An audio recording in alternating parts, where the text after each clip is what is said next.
രാവിലെ എഴുന്നേറ്റപ്പോൾ ആദൂട്ടിന് എങ്ങോട്ടെങ്കിലും കറങ്ങാൻ പോകണമെന്ന് പറഞ്ഞപ്പം എവിടെയെന്നറിയാതെ നമ്മൾ ചുമ്മാ വണ്ടി എടുത്ത് ഇറങ്ങിയാണ് കേട്ടോ. മുന്നേ പോകുന്നത് അപ്പായും അമ്മയാണ്. അപ്പം നമ്മളിതേ ഒരു ഉച്ച സമയത്തായിരുന്നു ഇറക്കിയത്. നമ്മൾ ഫുഡൊന്നും കഴിച്ചിട്ടില്ലായിരുന്നു. അങ്ങനെ ഒരു ഹോട്ടലിൽ കയറി ഫുഡ് കഴിക്കാനായിട്ട് വന്നു. അപ്പം അപ്പായ്ക്ക് ഇഷ്ടമുള്ളൊരു ഹോട്ടലാണ് കേട്ടോ. ഇവിടെ നല്ല അടിപൊളി സദ്യയാണെന്നാണ് പറഞ്ഞത്. അങ്ങനെ അവരുണ്ടൊരു സദ്യയായിരുന്നു. ഞാനും ചിക്കും ബിരിയാണി ആയിരുന്നു കേട്ടോ. അവിടെ ബിരിയാണി ഇരിക്കുന്നുണ്ടപ്പോൾ ടേസ്റ്റ് ചെയ്യണമെന്ന് തോന്നി. അങ്ങനെ ബിരിയാണി ഓർഡർ ചെയ്തു. പിന്നെ നമ്മൾ സദ്യയും കൂടെ കൈയിട്ട് വാരിയിട്ടുണ്ടായിരുന്നു കേട്ടോ. ആദൂട്ടിന് ബിരിയാണി തന്നെയായിരുന്നു കഴിച്ചത്. നല്ല ടേസ്റ്റൊക്കെ ഉണ്ടായിരുന്നു. സദ്യ അടിപൊളിയാണ് കേട്ടോ. ഇഞ്ചിക്കറിയൊന്നും ഒരു രക്ഷയില്ല. പിന്നെ നമ്മളിത് അവിടെ ഇരുന്നുകൊണ്ട് തന്നെ എങ്ങോട്ട് പോകണമെന്നൊക്കെ ഫോണിനകത്ത് സെർച്ച് ചെയ്ത് നോക്കി. നമുക്ക് ഒരുപാട് ദൂരെയൊന്നും പോകണ്ട, തൊട്ടടുത്ത് നമുക്ക് പറ്റാവുന്ന അടുത്തൊരു സ്ഥലത്താണ് നമ്മൾ പോയത് കേട്ടോ. മാവേലിക്കരയ്ക്ക് അടുത്ത് താമരക്കുളം എന്നൊരു സ്ഥലമുണ്ട്. അപ്പോൾ അവിടെ ഒരു ലേക്കൊക്കെ ഉണ്ട്. അതിനോട് അടുത്തൊരു പാർക്ക് പോലൊക്കെ വന്നിട്ടുണ്ടെന്നാണ് പറഞ്ഞത്. ബോട്ടിങ്ങും മറ്റ് സെറ്റപ്പൊക്കെ ഉള്ളൊരു പാർക്ക് പോലെ വന്നിട്ടുണ്ടെന്നൊക്കെയാണ് പറഞ്ഞത്. അപ്പം അത് പുതിയതായിട്ട് തുടങ്ങിയിട്ടുണ്ട് കേട്ടോ. കൂടിപ്പോയ ഒരു വർഷമായി കാണും. അപ്പം നമ്മളിത് അവിടെ കണ്ടുപിടിച്ചിട്ട് അങ്ങോട്ട് വരുവാണ്. ചുമ്മാ ആദൂട്ടിനൊരു എൻജോയ്മെൻറ്റ്, അവനൊരു ഹാപ്പിനെസ് അത്രയേ ഉള്ളൂ. അപ്പം നമ്മളവിടെ വന്നപ്പോഴത്തേന് എൻട്രൻസ് 50 രൂപയാണ് കേട്ടോ ഒരാൾക്ക് വെച്ചിട്ട്.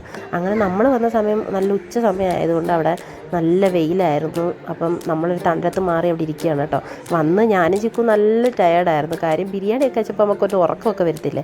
ആദ്യമായിട്ട് നല്ല എനർജറ്റിക് ആയിട്ട് വന്ന ഉടനെ തന്നെ ഊഞ്ഞാലിൽ കയറി ആടാനൊക്കെ തുടങ്ങി. അവിടെ വേറെ ആൾക്കാരൊന്നും ഇല്ലാത്തതുകൊണ്ട് ഇങ്ങനെ എല്ലാം ഫ്രീ ആയിട്ട് കിടക്കുമായിരുന്നു കേട്ടോ. ആദ്യമായിട്ട് വന്ന ഉടനെ എല്ലാത്തിനും നല്ലൊരു സ്ഥലമാണ് കേട്ടോ. നമ്മൾ വിചാരിച്ചതിനെക്കാട്ടി സൂപ്പറായിട്ടുണ്ടായിരുന്നു. നല്ല സൈലൻസ് ആണ്. അവിടുത്തെ സ്റ്റാഫൊക്കെ നല്ല പെരുമാറ്റമാണ് നമ്മളോട്. അവിടെ കുറേ ആൻറ്റിമാരെ നമ്മൾ പരിചയപ്പെട്ടായിരുന്നു. അവരൊക്കെ നല്ല സ്നേഹമാണ് കേട്ടോ.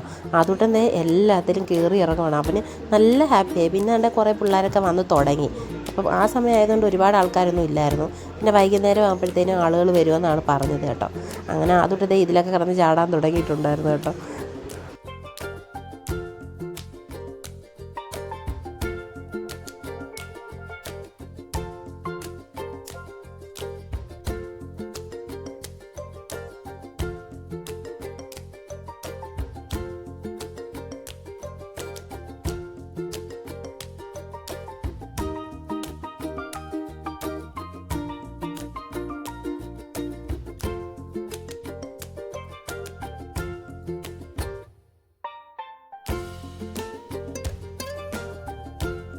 ഉച്ചയ്ക്ക് ഒരു 1 മണിക്കൊക്കെയാണ് ഇവിടെ എത്തിയത്. ഇപ്പം 4 മണി 4:30 ആയിട്ടുണ്ട്. അങ്ങനെ നമ്മൾ വീട്ടിൽ പോകാനായിട്ട് ഇറങ്ങി.